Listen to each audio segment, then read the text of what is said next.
climate campaigners Just Stop Oil have told people this morning to, quote, not to use the M25 motorway from today until Friday, as they intend to block the highway. They haven't said exactly where on the M25 they're planning to do it, just that very broad warning on their website in the last half an hour. We've seen before, of course, the extreme lengths that campaigners have gone to, gluing themselves to paintings and pavements and vandalising buildings.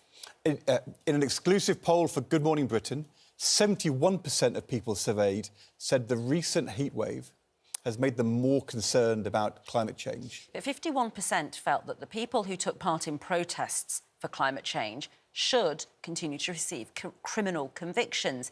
We're going to debate this. Let's just take a look at some of the action that's been taken to solve the crisis. Some breaking news for you this morning. Pictures from Canning Town tube station, where Extinction Rebellion protesters have got on top of one of the tube trains. I don't want to be causing disruption to people, but I genuinely feel like we have no other choice. That's what terrorism is. You target people's normal lives as a way of changing things. How dare you conflate us with terrorists? Today's breaking story. The climate activist group Insulate Britain has this morning declared the M25 a site of non-violent civil resistance. You don't lose any sleep about that? Yeah. Well, why are you still doing it then? Just stop oil. I mean, come on, there's more to say than that. We are on the road for climate catastrophe. We have a moral responsibility to act now. Churchill was right, wasn't he? You're comparing yourself to Winston Churchill. Mr. Broccoli, you have a point to make, don't you, other than just dressing up in a costume? My point is that, environmentally speaking, we're in incredibly hot water. Time is running out on the greatest crisis that we've ever faced. It's very hard to talk about it without crying. So have climate protesters been acting in all our best interests, and is now the time to forgive them, pardon them of the crimes that they have been convicted of?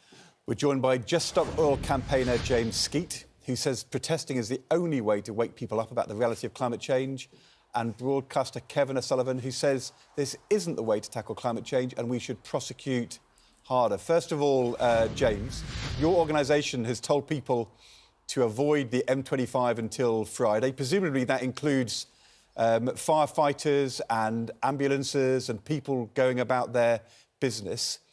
Is that the way to win this argument? Good morning, Ed. So the Just Stop Oil Coalition is demanding that there be no new licensing and consents for any fossil fuel exploration in the United Kingdom. And the disruption that we're seeing is minuscule in comparison to what's been unfolding over the recent days. And really, we need to be looking at the criminality of the UK government, which is not taking necessary action against the climate crisis. And that has been reinforced with what the UK High Court said on Monday, that the government's actions was inadequate and unlawful, and their own climate change committee gave them a 4 out of 10 in dealing with this crisis. So I wouldn't trust these bobbleheads with a bowel movement, let alone the future of humanity. So this M25 blockade, which you are planning at some point between now and Friday, which would include fire engines and ambulances and all those kind of things, as well as people going about their business, you think that's going to persuade people to support your campaign? This is not a popularity contest, Ed. This is about forcing the issue to the forefront of the public consciousness. And you can't say that disruptive action doesn't work. On the back of the Extinction Rebellion protesting in 2019, the government declared a climate emergency. When the IB9 was sent to prison last year, you had the leader of the Lib Dems and Keir Starmer talking about housing insulation. And that entered the mainstream political discourse in a way that it otherwise wouldn't have done. So the proof is in the pudding. Time and time again, civil resistance has been shown to bring about the kind of societal shift that we need to see in the sort of time frame that we have. Let's bring Kevin O'Sullivan in here. He's got a point, hasn't he? They've been warning about this sort of thing, and the heatwave we've just experienced, the wildfires we've seen. That is now a fact, you know, the hottest day in history.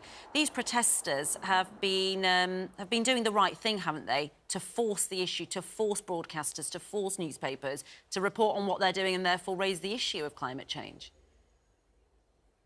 Well, in that respect, I think they're probably succeeding, given that the BBC News at 6 o'clock last night and at 10 o'clock spent 25 minutes talking about climate change, presuming that the fact that there are a few fires in fields and houses around London means that we are in the middle of a climate change crisis. The question is, do these people deserve to be prosecuted when they break the law in pursuit of their cause? Well, of course they do. If you start saying it's OK to break the law as long as your cause is good and right and conscience, then anything goes. I mean, what laws are they allowed to break? I mean, how many laws are they allowed to break in pursuit of their cause? It's a bit like kind of damaging statues because you're protesting against slavery 300 years ago.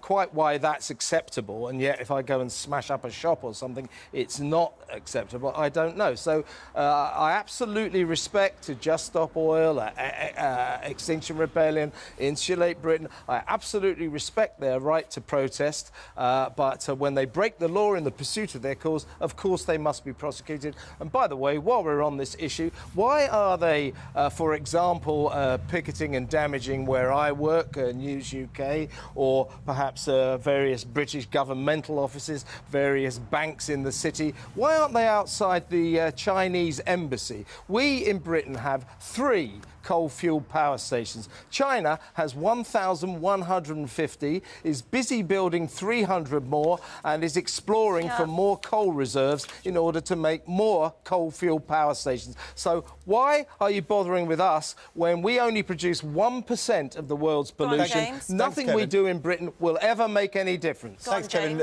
James, let me just ask you this, James. You had your, I think it was actually Extinction Rebellion yesterday, were targeting News UK campaigning, saying that they have to tell the truth. The journalist from the Sunday Times, Hannah Al-Othman, tweeted yesterday. She said it was literally on the front page on Sunday, on the front page of the Sunday Times. I included material sent to me by our science editor about climate change. She quotes a Met Office scientist saying that the chance of seeing 40 degrees centigrade in the UK could be as much as 10 times more likely in the current climate than under a natural climate unaffected by humans. So you are targeting News UK. The Sunday Times is actually reporting the truth. You accuse them of not telling the truth. Don't you at least have to get your facts right in these campaigns, or are you just allowed to completely make it up as well? Oh, come on, Ed. The Murdoch empire has been spouting oil company propaganda for decades. They've been lying and manipulating the public consciousness. I asked Kevin, how much is Rupert Murdoch paying you to sell out all of our futures? On the front of in the Times today, it says extreme weather set to become the new normal. I mean, the Times, the Sunday Times, the BBC, Good Morning Britain. Too little, too late, we I think. are all. So if we now talk about climate change and do something about it, it's too late. So you're just going to break the law and lie just because you think you can get away with it? So it takes British people having their houses burning down in wildfires before the Murdoch empire actually covers this. Is that what you're saying? I think What's you it got just to do with wanna, the Murdoch empire? Why don't you go to the Chinese embassy? It's just... Look, OK, look, you're a political campaign. Why it's got don't you nothing stop to do with climate change. Racist it's basically tropes. anti-Murdoch, anti-capitalist, anti-establishment. That's fine. But if you break the law, then you should be prosecuted. The fact of the matter is the UK is the 8th biggest emitter historically. We led the entire world into this crisis, and people like Kevin don't believe that the UK has any influence. I don't actually believe that. Boris Johnson said that we're leaders on climate change. Well, let's see it. OK, Act James... on this crisis. It's what everyone wants him to do. James and Kevin, thank you very much. 1% of the world's pollution, nothing we do will make any difference. It's a heated debate about a very heated topic. We'll have plenty more coming up on the show. You're watching Good Morning Britain on ITV. Thank you to both our guests this morning. Thank you.